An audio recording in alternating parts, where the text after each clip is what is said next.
Hello everyone, I am Mrs Esther Massey. Today we will study the third chapter of history, the making of a global world. In this chapter, we will learn how globalization has its effect on the world as well as Indian economy. Globalization means integration of market in the global economy, leading to the increased interconnectedness of national economies. By having an idea of the history of globalization, we can precisely understand the cause which led to such social and economic change. The 19th century Industrial Revolution was one of the significant period in the history of globalization. Now we will study about the pre-modern world. From ancient times, travelers, traders, priests and pilgrims traveled to different places for various reasons like to gain knowledge, more opportunities, religious or spiritual fulfillment, or to escape from ill treatment. They carry with themselves good, money, ideas, skills, values, inventions, and even germs and diseases. By the 13th century, a strong link was established between the countries. Now let's look at the global exchange before the 17th century.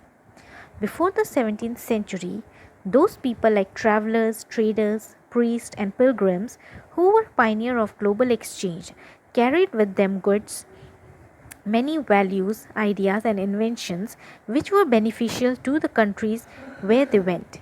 But these travelers, traders, priests, and pilgrims who proved pioneer of global exchange also carried with them germs and diseases which proved very harmful for the local residents who died in thousands because they had no immunity against these diseases that came from Europe to America. Now let's look at the silk routes that link the world.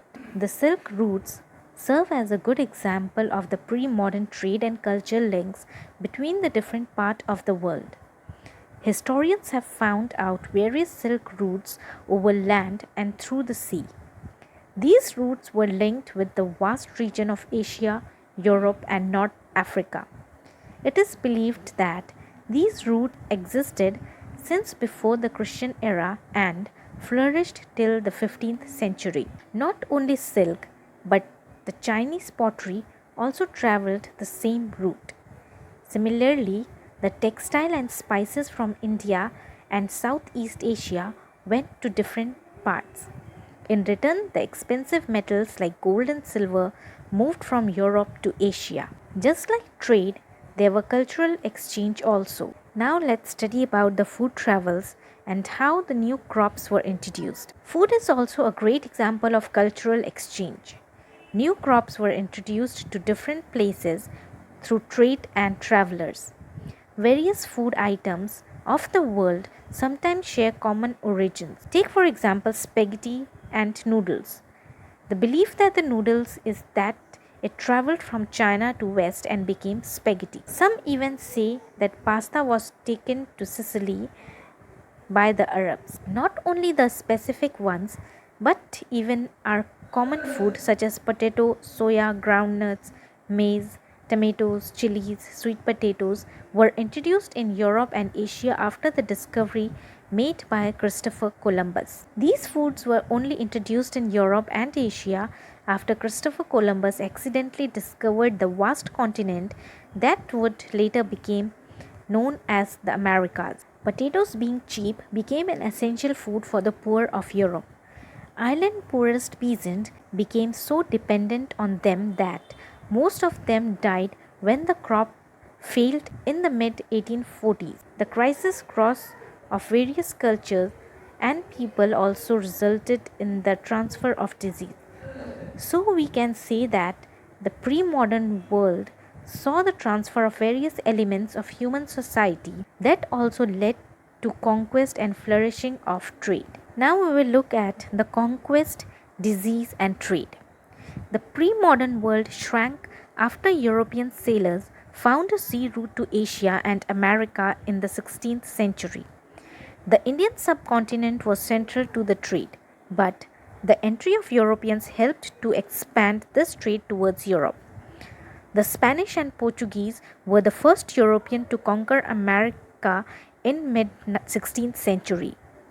Precious metals, silver found in the mines of Peru and Mexico enhanced Europe's wealth and financed its trade with Asia. Legends spread about El Dorado, the fabled city of gold in South America. The conquest of America was possible as the deadly disease smallpox decimated whole communities of America's original inhabitants who had no immunity against this disease.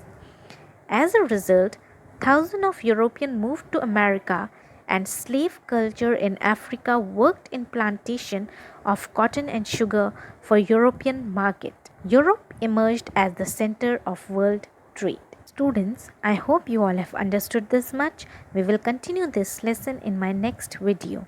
Thanks for watching.